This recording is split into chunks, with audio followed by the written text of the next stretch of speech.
atau mobil ad hoc network adalah jaringan yang terdiri dari perangkat bergerak yang secara otomatis membentuk topologi jaringan tanpa infrastruktur tetap. Model protokol manet memiliki karakteristik unik yang memungkinkan adaptasi terhadap lingkungan yang selalu berubah.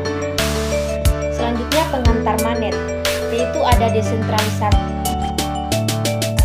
yang mengatur lalu lintas data, membuat manet fleksibel dan tahan terhadap kegagalan. Ketiga, mobilitas, yaitu perangkat dapat bergerak bebas, membuat topologi jaringan selalu berubah dan memerlukan penyesuaian dinamis. Yaitu dia tanpa infrastruktur tetap, manet rentan terhadap serangan dan membutuhkan protokol keamanan yang kuat. Selanjutnya ada topologi manet. Topologi bergantung pada transmisi radio, daya, dan posisi kapasitas. Kedua, topologi ditentukan oleh topologi dan algoritma yang mengatur aliran data. Ketiga, topologi dinamis berubah secara terus-menerus karena mobilitas node dan sinyal. Selanjutnya, pendalaman D1 topologi dinamis dan sumber daya terbatas menyebabkan tantangan kompleks dalam routing. Kedua, algoritma routing. Atau routing manet harus mampu menyembah dan memelihara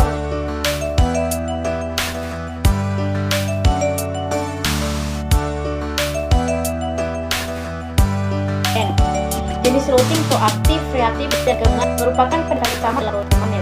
Selanjutnya tentang keamanan manet. 1. Serangan fisik, pencurian atau perusahaan dapat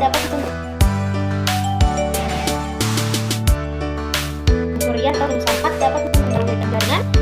Serangan sumber daya, penyalahgunaan sumber daya seperti baterai dan mutasi aplikasi. Ketiga, serangan routing, mutasi tabel routing dapat membuat masalah pada lalu lintas data. Keempat, aplikasi, komunikasi terbuka dan eksploitasi sedikit pengguna.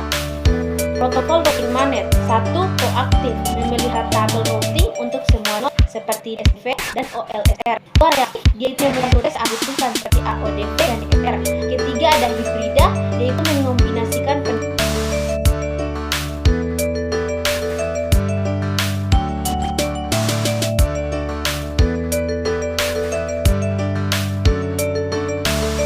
proaktif dan reaktif seperti ZRP. 4. Ada optimisasi, yaitu dia protokol yang prioritaskan efisiensi seperti. Kesimpulan dan pengembangan. 1. Kesimpulannya yaitu adalah manet memiliki karakteristik unik yang membutuhkan protokol khusus untuk tantangan mobilitas, keamanan, dan sumber daya terbatas. Kedua, peluang. Baik, selanjutnya materi kita subnetting. Pengantar subnetting. Subnetting teknik membagi satu jaringan IP yang besar menjadi beberapa jaringan yang lebih kecil.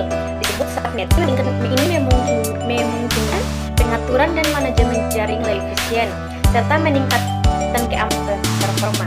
Tujuan subnetting yaitu pertama, meningkatkan efisiensi subnetting, memungkinkan penyelamatan yang lebih terorganisir dan lebih optimal.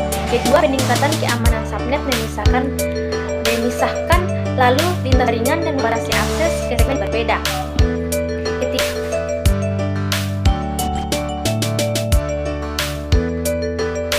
Subnet memudahkan perluasan jaringan dengan menambahkan subnet baru tanpa mengacaukan penyelamatan. Selanjutnya, kode subnetting. Ada pertama, alamat IP. Tiap jaringan memiliki alamat IP unik yang terdiri dari 4 oktet. Kedua, subnet mask. Subnet mask menentukan bagian dari alamat IP yang mengidentifikasi subnet dan host.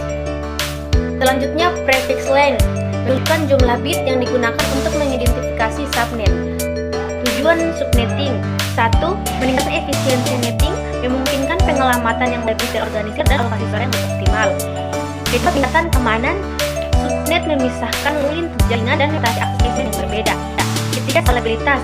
Subnet memudahkan jaringan dan menambahkan subnet baru tanpa mengacaukan penyelamatan. Dasar subnetting. Saat IP tiap jaringan memiliki alamat IP unik yang terdiri dari 4 oktet. Kedua, mask ini menambahkan dari alat IP mengidentifikasi subnet dan host. 3. Prefix length menunjukkan jumlah bit digunakan untuk mengidentifikasi subnet. Pembagian alamat IP. 1. Bagi bagian dari alamat IP yang mengidentifikasi subnet tidak dapat digunakan. Selanjutnya, network address. Alamat terendah dalam subnet dapat digunakan oleh host. Selanjutnya, broadcast address. Alamat tertinggi dalam subnet digunakan untuk mengirimkan ke host di subnet. Selanjutnya, host address. Alamat yang dapat digunakan oleh host dalam subnet. Pengalaman subnet. Subnet ID mengidentifikasi subnet tertentu dalam jaringan. Ini memungkinkan administrator untuk mengonfirmasi